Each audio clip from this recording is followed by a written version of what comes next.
El título de esta predicación que el Señor me ha regalado para ustedes en esta mañana es Frenando en un mundo acelerado.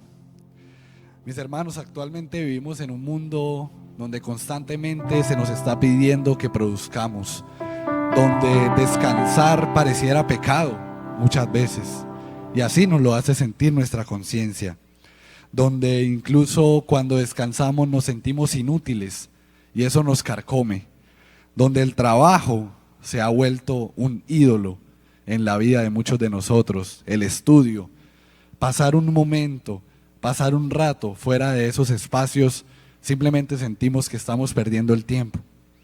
Pero esto es algo que ha impactado de una manera tan negativa la mentalidad de los jóvenes, y no solo de los jóvenes, también de los adultos, que ahora en sus trabajos les exigen, no, es que esto es para allá, esto es para este momento y si usted lo entrega después se va. Y lo mismo en la universidad, no, este trabajo y este otro y este otro y este otro son para allá, para esta fecha, no hay plazo, no hay ampliación.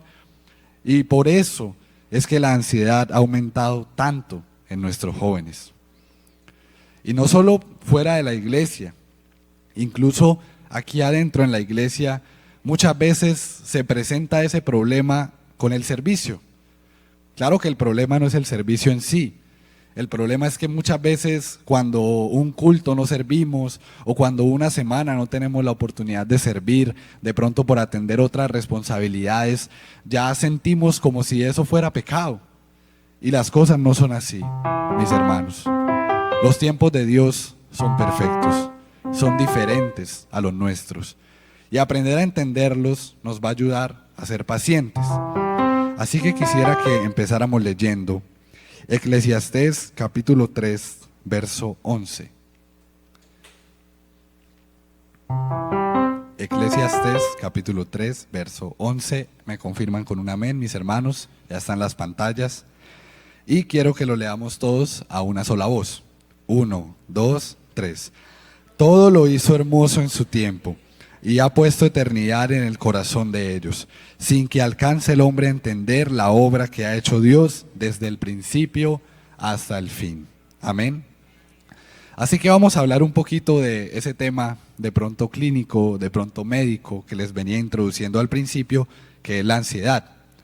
Este trastorno es un trastorno en el que la persona se preocupa de forma excesiva casi todos los días, durante meses o incluso años, por cosas que podrían pasar en el futuro.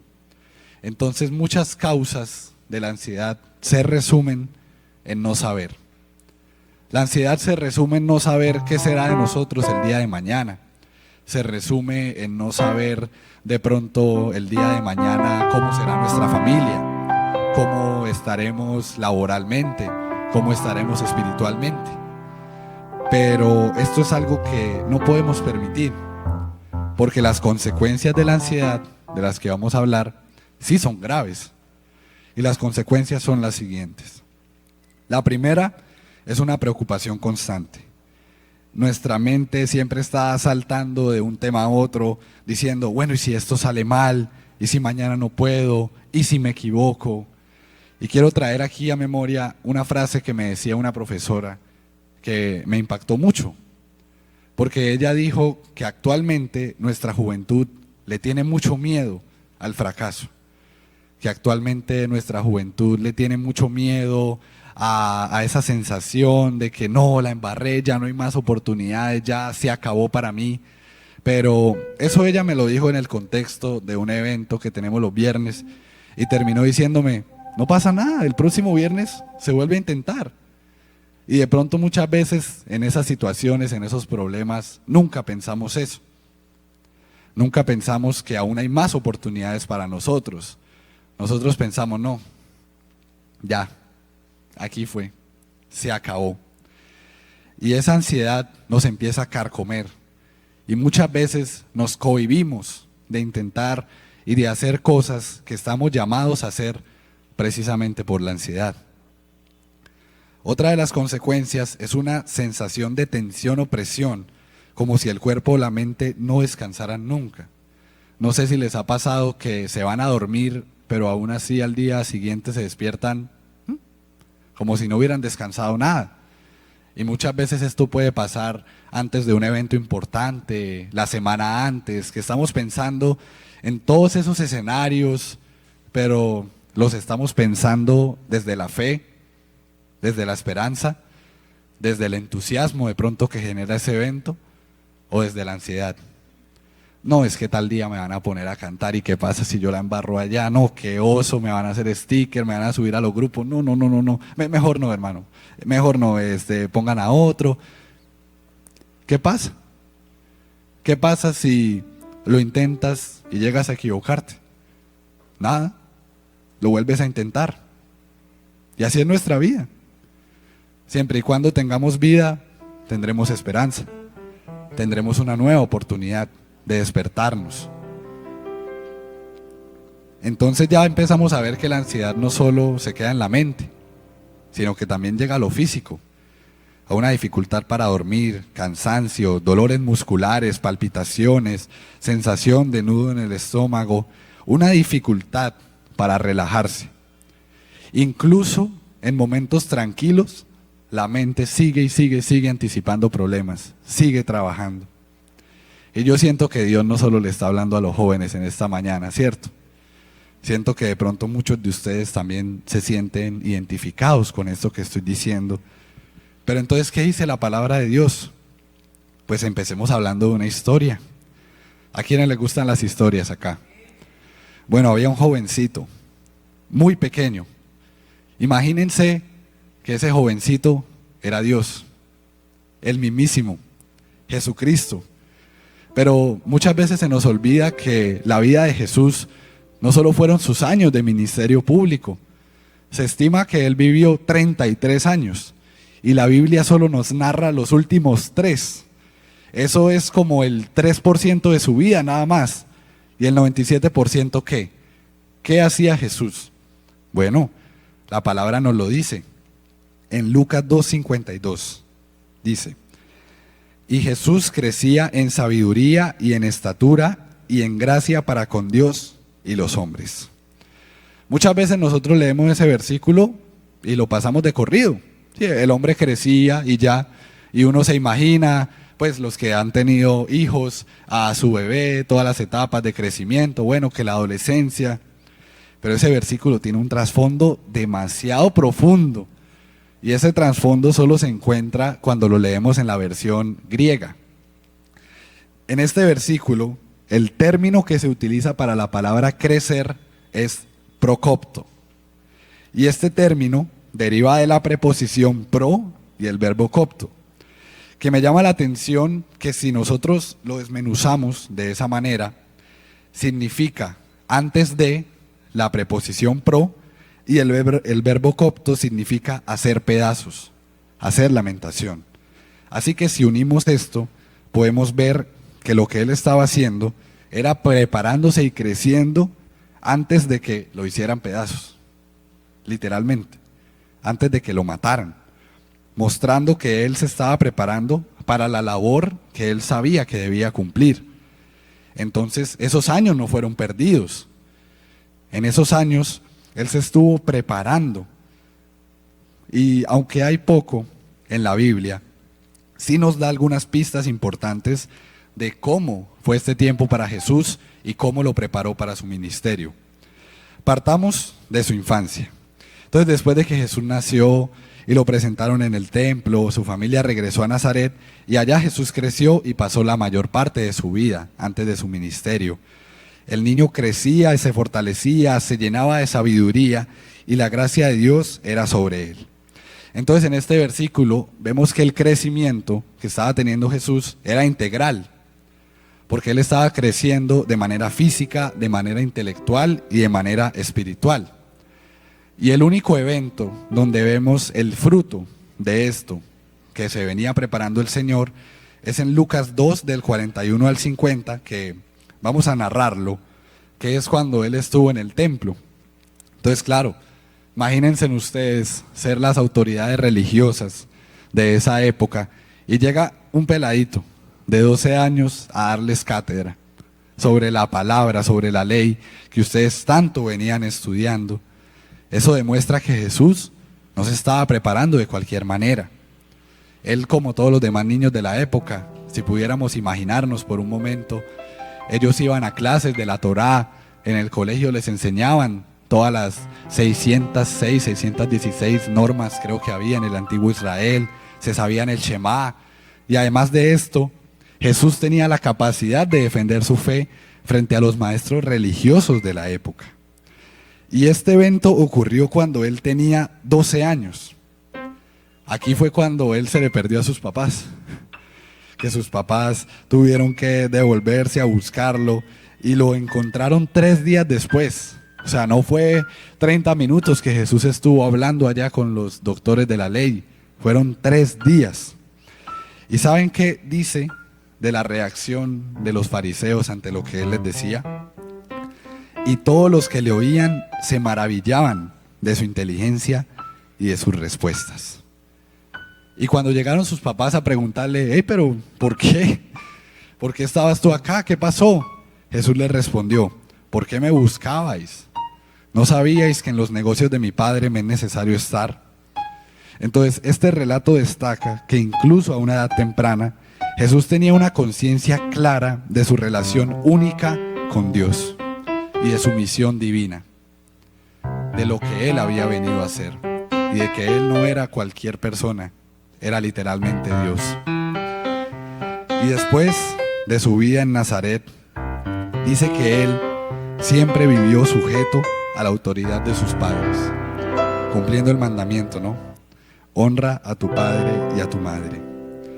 Pero hasta aquí llegó la historia de la infancia de Jesús, la verdad no hay más en la Biblia. Y dice que Jesús vivió una vida ordinaria en el entorno de un hogar judío, obedeciendo a sus padres, participando en las responsabilidades de su comunidad, en todas las fiestas que ellos celebraban cada año. Y también se nos narra que él fue carpintero, él trabajó con su padre, como dice en Marcos 6:3. ¿No es este el carpintero, hijo de María, hermano de Jacobo, de José, de Judas y de Simón? ¿No están también aquí con nosotros sus hermanas? Así que esto sugiere que antes de comenzar su ministerio, él trabajó como carpintero y de esta manera se conectó con la gente, entendió las necesidades de ese momento. Y un Dios que es creador, ¿cómo no le va a llamar la atención el trabajo de crear con sus propias manos, ¿cierto? De seguir creando.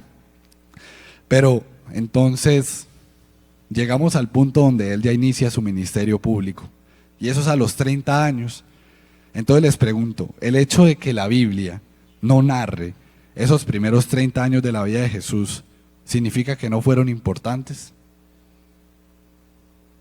¿Significa que todo ese momento que él pasó preparándose, participando de la vida de las personas, no fue importante?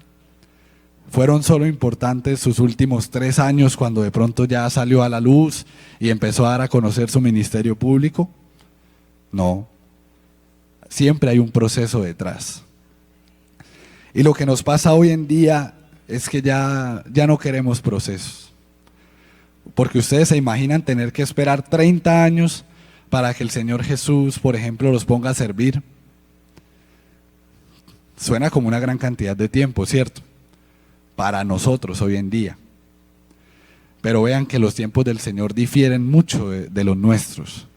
A Él le gusta más trabajar en lo secreto.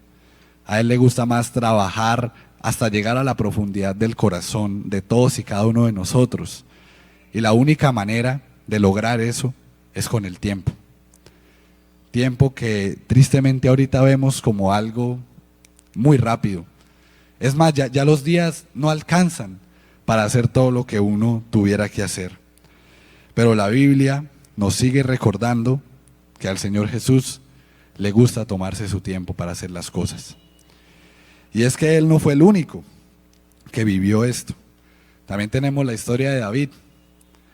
De pronto en la historia de David siempre la vemos como, no, es que él es el hombre de Dios y lo ungieron, llegó allá el profeta y listo, de una, mató a Goliat, se volvió rey, eso fue así, instantáneo. Pero no, hubo mucho tiempo entre la unción de David y el inicio de su reinado. Y vamos a ver cuánto tiempo fue al final y qué fue todo lo que pasó en ese tiempo. Entonces, primero que todo, fue ungido por Samuel. Ahí es donde comienza su historia.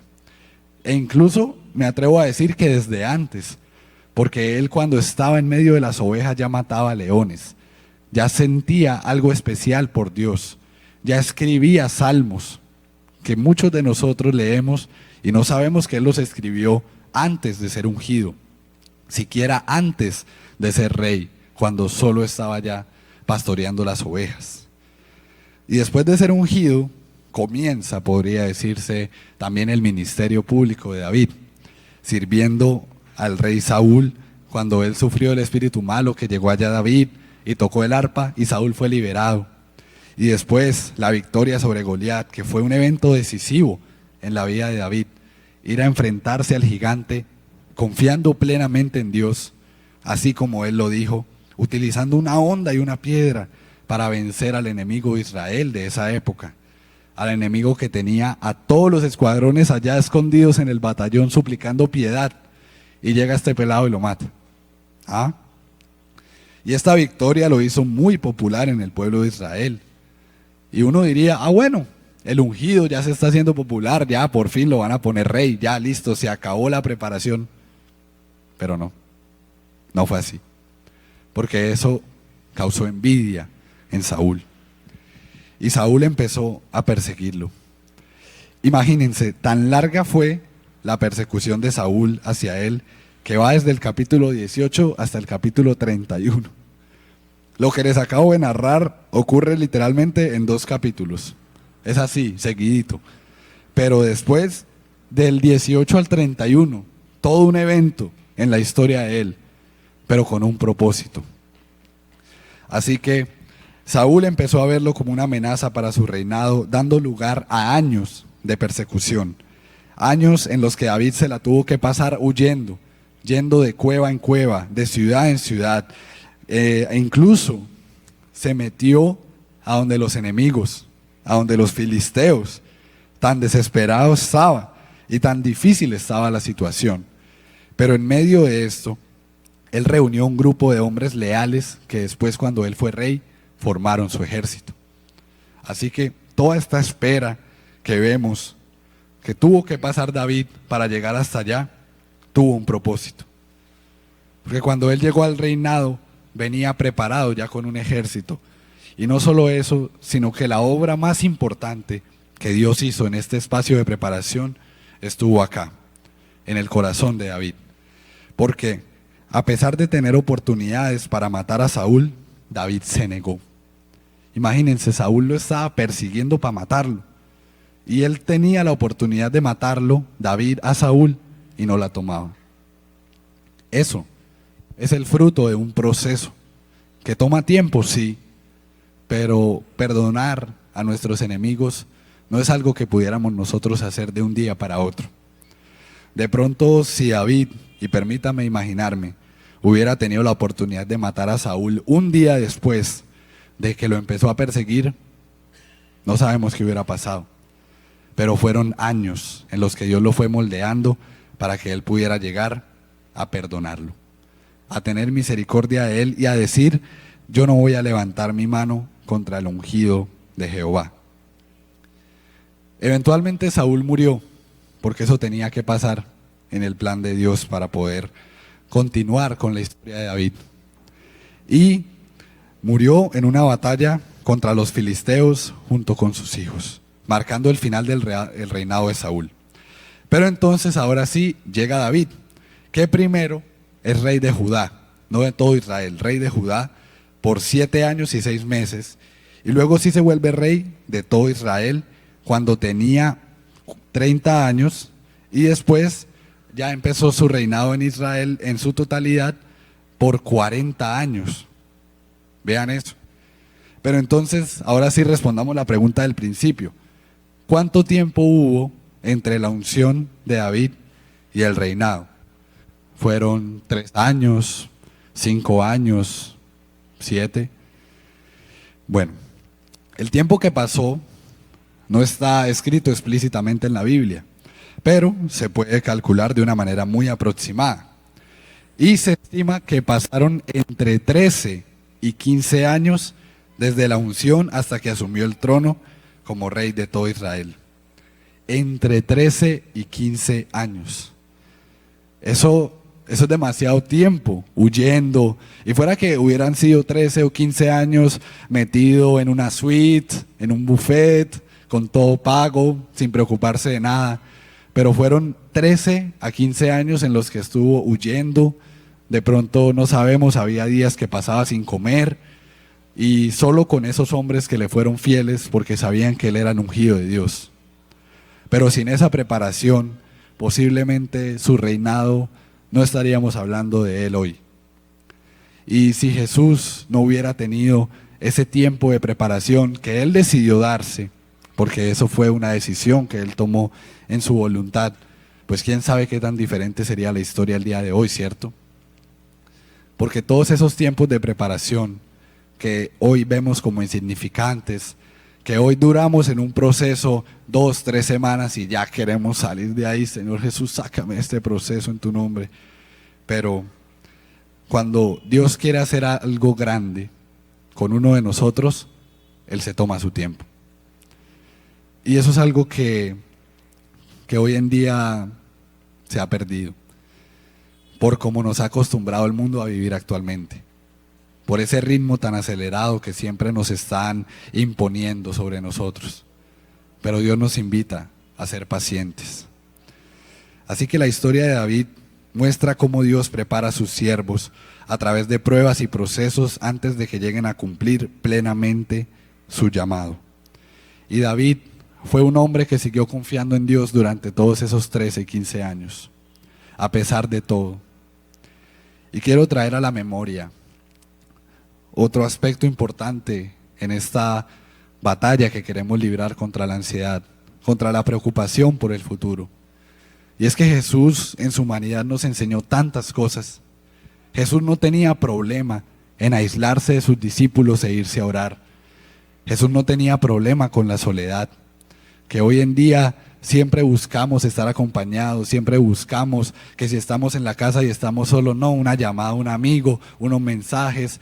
Ya la soledad no es algo que tengamos presente, buscar, porque creemos que la soledad es sinónimo de un sentimiento vacío, pero resulta que no.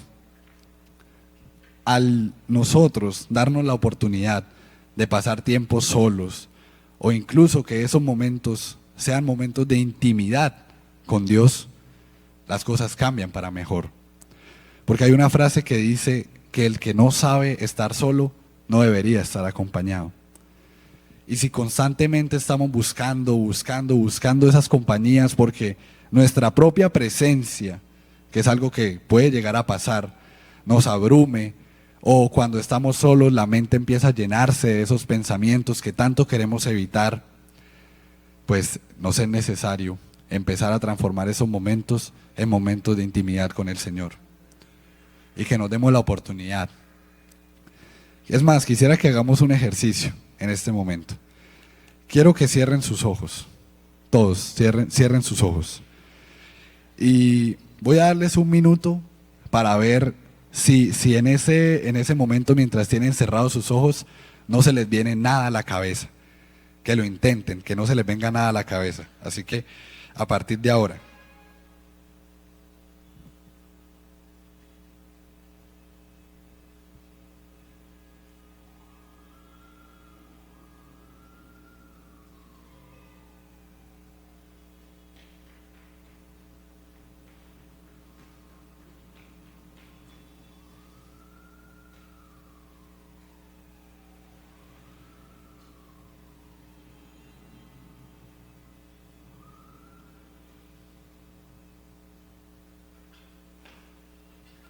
listo. No sé cuántos fueron capaces. No sé a cuántos se les vino a la cabeza el almuerzo ahorita. No sé cuántos su mente divagó hacia los sonidos que se escuchaban aquí en este lugar, la ambulancia que pasó, los pasos, de pronto la estática de los baffles. Es un ejercicio interesante porque de esa manera podemos ver qué está llenando nuestra mente cuando no la estamos llenando con nada más. De pronto uno no piensa cosas negativas cuando está rodeado de muchas personas o cuando está fuera de la casa, pero ¿qué pasa cuando solo estás tú? ¿Qué pasa cuando solo estás tú y Dios? ¿Cuáles son esos pensamientos que te vienen persiguiendo desde hace mucho tiempo, que te están azotando tu cabeza? Yo no los conozco, el Señor sí los conoce. Y Él mismo es el que viene a traer solución en esta mañana. Porque ¿saben qué dice la Biblia en Proverbios 12:25? La congoja en el corazón del hombre lo abate, mas la buena palabra lo alegra. Y en este versículo, congoja es un sinónimo de ansiedad, de angustia, de aflicción, de lo que estamos hablando. Y abate nuestro corazón. Pero una buena palabra fresca, enviada por el Señor Jesús, lo alegra. Así que, siguiendo la línea de este tema, la invitación, mis hermanos, es a que no estemos ansiosos por nada. No sé aquí a cuántos el Señor Jesús les ha prometido cosas, pero no las ven. Y ya pudo haber pasado un año, ya pudieron haber pasado 5, ya pudieron haber pasado meses. O de pronto tú tienes una petición recurrente delante de la presencia del Señor, pero sigues sin ver que nada pase. Pues la invitación es a que en el proceso no te afanes. Que ese fruto del Espíritu Santo, que es la paciencia, salga a relucir en esos momentos donde de pronto uno menos pudiera ser paciente. Porque eso es a lo que el Señor Jesús nos invita. También a que nos demos la oportunidad de pasar momentos de intimidad. No está mal aislarnos por un momento de todas las distracciones de este mundo. No está mal de pronto sacar un día para nosotros, para examinar cómo estamos, para ver qué oportunidades de mejora tenemos y qué hemos venido haciendo bien. Porque una de las razones por las que pienso yo que pasa lo que me comentaba mi profesora, que los jóvenes de ahora no reciben la frustración, no quieren recibir fallar, es porque nos damos muy duro y muchas veces no vemos lo lejos que el Señor Jesús nos ha llevado. De pronto constantemente estamos subiendo la vara de las expectativas que tenemos en nuestra vida, y eso es bueno, porque de esa manera siempre podremos seguir avanzando, como dice la Biblia, como la aurora, de aumento en aumento hasta que el día es perfecto. Pero no nos olvidemos de dónde venimos. No nos olvidemos hasta dónde el Señor Jesús nos ha traído, puramente por gracia, puramente por misericordia. Y de esa manera podemos ver que la ansiedad va yéndose cuando somos agradecidos. Y esto no es algo que yo me esté inventando. Esto ya está en la Biblia. En Filipenses 4, del 6 al 7. Por nada estéis afanosos, sino, que es un conector que me contrapone lo que se venía diciendo con lo que viene ahora, que es la solución. Sean conocidas vuestras peticiones delante de Dios en toda oración y ruego. ¿Y qué dice ahí? Ayúdenme a leer, ¿qué dice ahí? Con acción de gracias. Y la paz de Dios, que sobrepasa todo entendimiento, guardará vuestros corazones y vuestros pensamientos en Cristo Jesús. Ya vieron, ¿cierto, mis hermanos, cuál es la clave? Acción de gracias. De pronto es difícil ser agradecido cuando nuestra mente está llena de preocupaciones por lo que viene, o de preocupaciones por lo que hicimos mal, porque creemos y nos metemos en la mentira de que ya no tenemos más oportunidades. Pero siempre y cuando haya vida, habrá esperanza. Como dijo mi profesora, el próximo viernes lo volvemos a intentar. Y así es nuestra vida. Terminamos el día de hoy, pero si mañana el Señor Jesús nos da la oportunidad de despertar, pues nos paramos y lo volvemos a intentar de la mano de Dios, cambiando esas cosas que de pronto hicimos mal hoy y adoptando las nuevas que sabemos que tenemos que implementar en nuestra vida para ser más como Jesús. Pero nunca, nunca, nunca con ansiedad. No nos demos tanto palo, mis hermanos. Así suena de una manera coloquial. Debemos dejar de darnos tan duro y empezar a andar con la mente del Señor Jesús. Una mente tierna, una mente amorosa, una mente compasiva, y entender que descansar también está bien, mis hermanos. Que de nada nos sirve tener servidores llenos del Espíritu Santo, pero con una salud mental deteriorada. Porque lo que nosotros podemos ofrecer es lo que nosotros somos. Y claro, el Señor Jesús nos llena a todos con una unción especial, pero ¿qué pasa cuando estamos peleando batallas por dentro que no sabemos qué hacer?